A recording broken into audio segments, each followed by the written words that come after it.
Hello, Shriji અને અક્ષયના ધોરણ અગિયારના વિદ્યાર્થી મિત્રો, ગયા લેક્ચરની અંદર આપણે પરમાણ્વીય ત્રિજ્યા અથવા તો પરમાણુ કદ અને આયનિક ત્રિજ્યાની ચર્ચા કરેલી, જેની અંદર એક જ આવર્તની અને એક જ સમૂહની વાત કરેલી, જે આયનિક અને એન્થાલ્પી પરમાણ્વીય ત્રિજ્યાની જેમ જ આવર્તી વલણ ધરાવે, જેમ કે એક જ આવર્તમાં ડાબી બાજુથી જમણી તરફ જતા પરમાણુ ત્રિજ્યા અને આયનિક ત્રિજ્યા ઘટે છે, જ્યારે સમૂહમાં ઉપરથી નીચે તરફ જતા એક જ સમૂહમાં ઉપરથી નીચે તરફ જતા પરમાણુ પ્રમાણ વધતા પરમાણુ ત્રિજ્યા અને આયનિક ત્રિજ્યા વધે છે. પછી આયનિક ત્રિજ્યામાં આપણે ધન આયનની વાત કરેલી કે પરમાણુ ઇલેક્ટ્રોન ગુમાવીને ધન આયન બનાવે, અને ધન આયનમાં જનક પરમાણુ કરતાં ઇલેક્ટ્રોન ઓછા હોવાથી પરમાણુ ત્રિજ્યા કરતાં ધન આયનની આયનિક ત્રિજ્યા નાની હોય.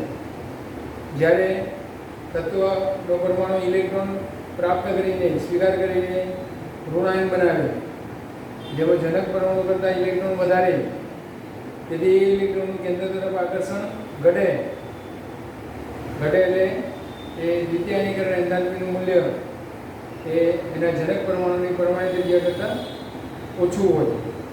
બરાબર, ધન આયનની ત્રિજ્યાની વાત છે તો ઋણ આયનની ત્રિજ્યાનું મૂલ્ય મતલબ વધારે હોય, ધન આયનની ત્રિજ્યાનું મૂલ્ય પરમાણુ ત્રિજ્યા કરતાં ઓછું હોય. એ પણ આપણે ચર્ચા કરી ચૂકેલી. હવે બીજો આવર્તીય મહત્વપૂર્ણ ગુણધર્મની ચર્ચા કરીશું આપણે, આયનીકરણ એન્થાલ્પી. એન્થાલ્પી એટલે આપણે આગળના ચેપ્ટરની અંદર જોઈશું એક પ્રકારની ઉર્જા કહેવાય, સાદા શબ્દોમાં કહેવાય તો શક્તિ કહેવાય. તો આયનીકરણ એન્થાલ્પીની અંદર મૂળ વસ્તુ એ છે તત્વોની ઇલેક્ટ્રોન ગુમાવવાની વૃત્તિના જથ્થાત્મક માપનને, ઇલેક્ટ્રોનને ગુમાવે તત્વ એમને ઇલેક્ટ્રોન નીકળી ના શકાય, એને ઉર્જા આપવી પડે, તો એ ઉર્જાના જથ્થાત્મક માપનને આયનીકરણ એન્થાલ્પી કહેવાય. સારી રીતે મતલબ આપણે વ્યાખ્યા આપીએ તો ધરાવસ્થામાં રહેલા મુક્ત વાયુમય એકલો મતલબ કે એ અવસ્થામાં હોય વાયુમય તટસ્થ પરમાણુ, ધારો કે આપણે લીધો x માંથી એક ઇલેક્ટ્રોન દૂર કરવા માટે જરૂરી ઉર્જાને આયનીકરણ એન્થાલ્પી કહેવાય.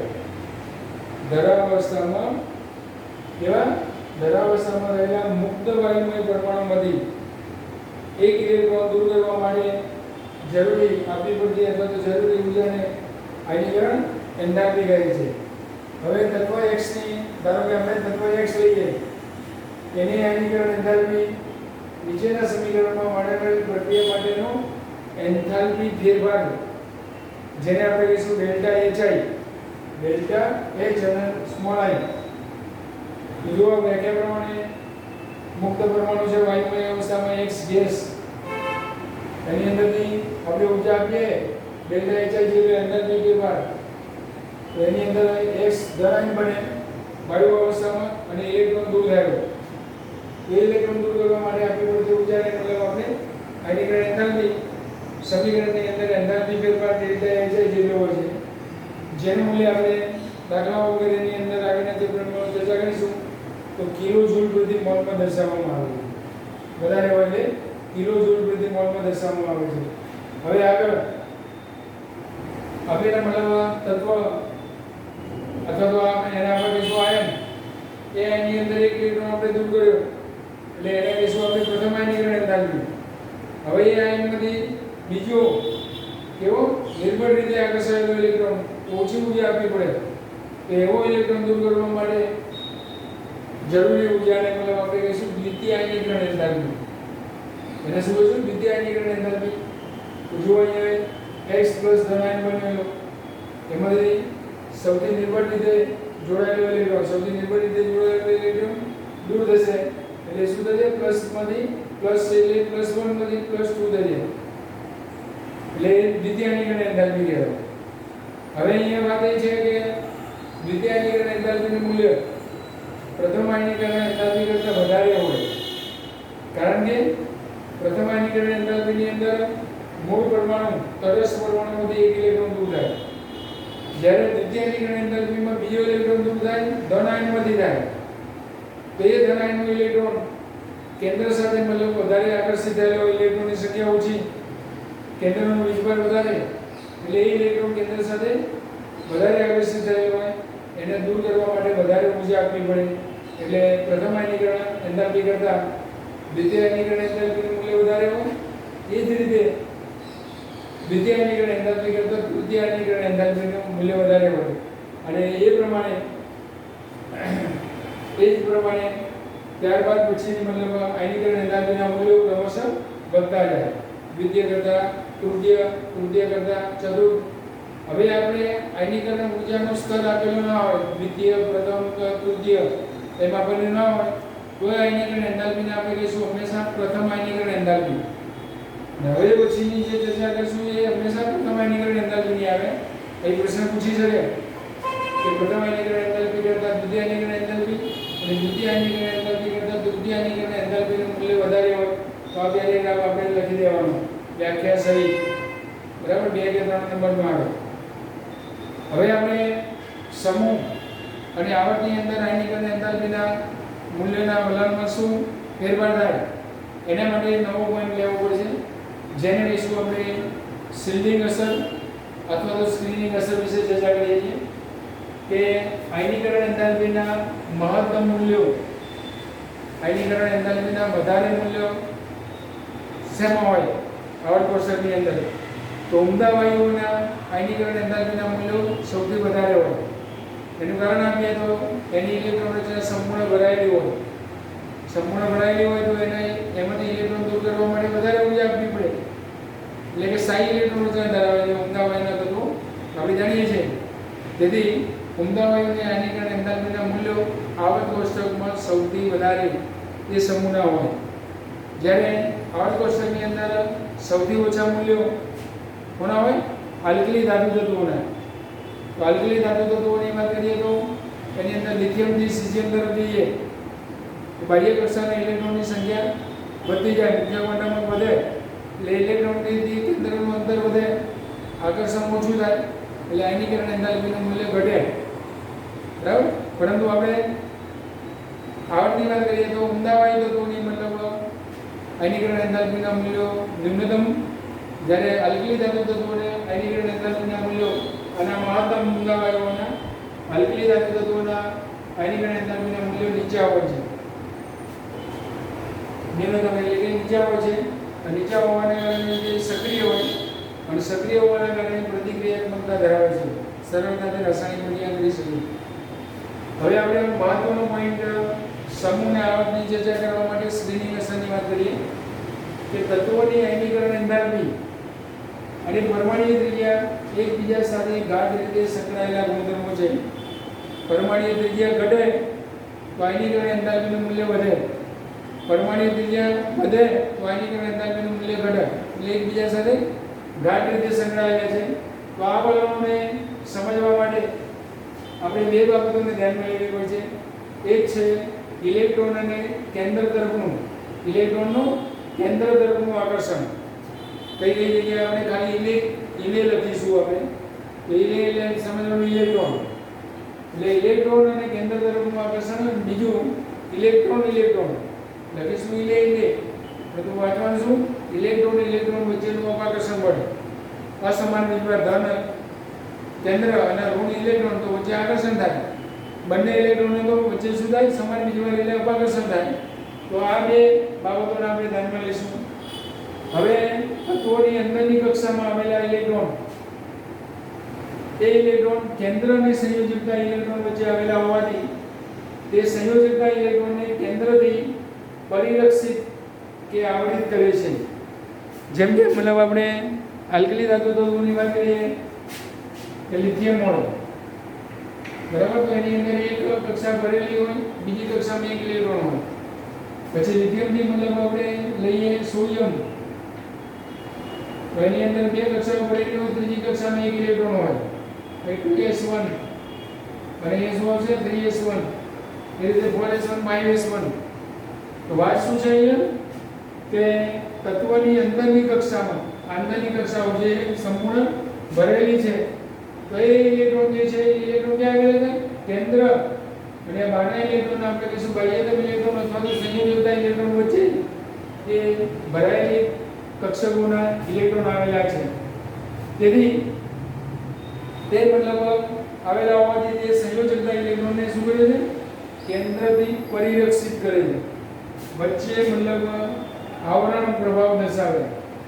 એટલે આ કેન્દ્રનું ઇલેક્ટ્રોન બાહ્યતમ કક્ષકના ઇલેક્ટ્રોન પ્રત્યે આકર્ષણ હોય તે આકર્ષણ બળમાં ઘટાડો કરે.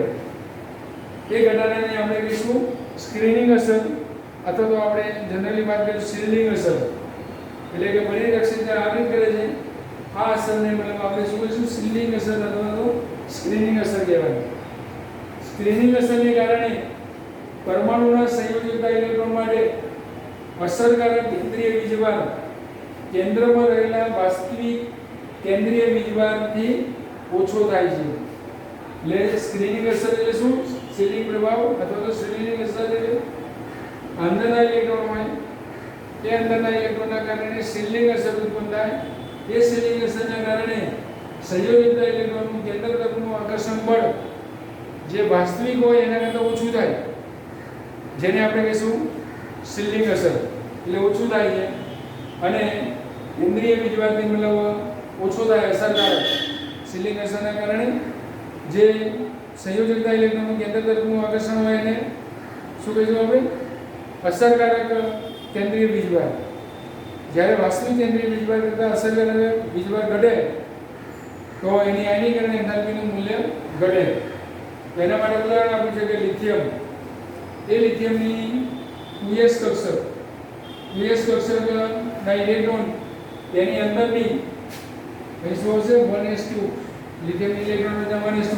તો અંદરની 1s કક્ષકના ઇલેક્ટ્રોન દ્વારા કેન્દ્ર તરફના આકર્ષણ માટે આવરિત થયેલા છે.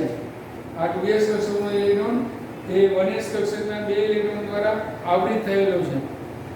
ને આવરિત થયેલો છે તેથી લિથિયમની સંયોજકતા ઇલેક્ટ્રોન માટે અસરકારક કેન્દ્રીય વીજભારનું મૂલ્ય વાસ્તવિક કેન્દ્રીય વીજભાર કેટલો હોય? લિથિયમની અંદર +3 પરમાણુ એટલે પ્રોટોન દર વીજભારની સંખ્યા 3 કરતાં ઓછો થાય. ઓછો થાય એટલે એને દૂર કરવા માટે ઓછી ઊર્જા આપવી પડે. એટલે આલ્કીન ધાતુ તત્વોની આપણે વાત કરેલી કે આયનીકરણ એન્થાલ્પીના મૂલ્યો નીચા હોય છે.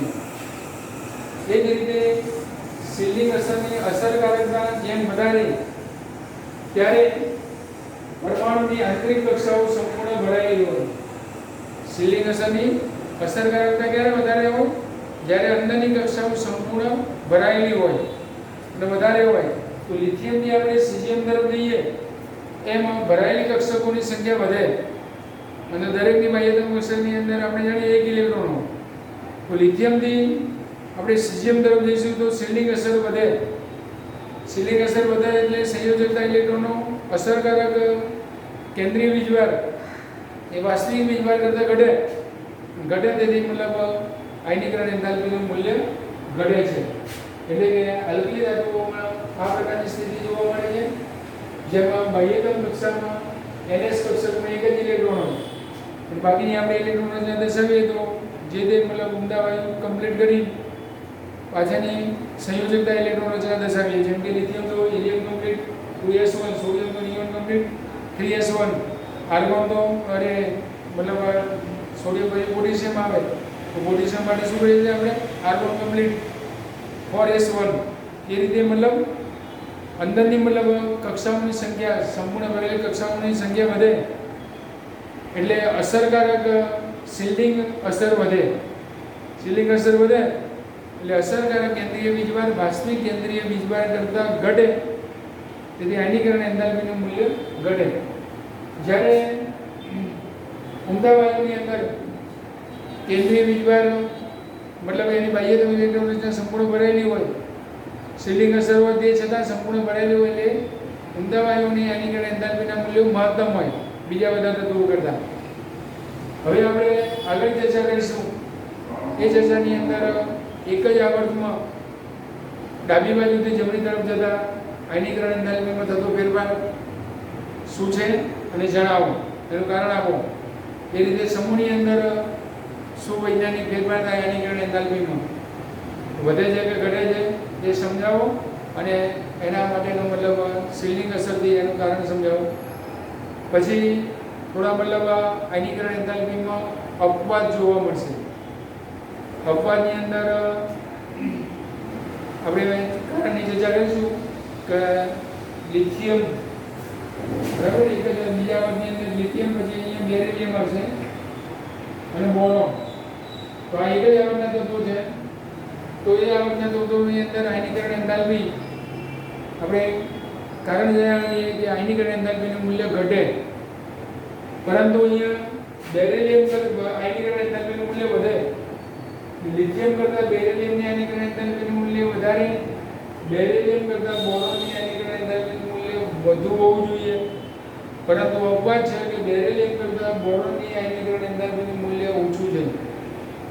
એ રીતે આપણે નાઇટ્રોજન અને ઓક્સિજનની કમ્પેરિઝન કરીને એના કારણે સમજાવીશું. અત્યારે આપણે લેક્ચરને વિરામ આપીએ છીએ. આગળની ચર્ચા મતલબ આપણે આગળના લેક્ચરમાં કરીશું. જય સ્વામિનારાયણ.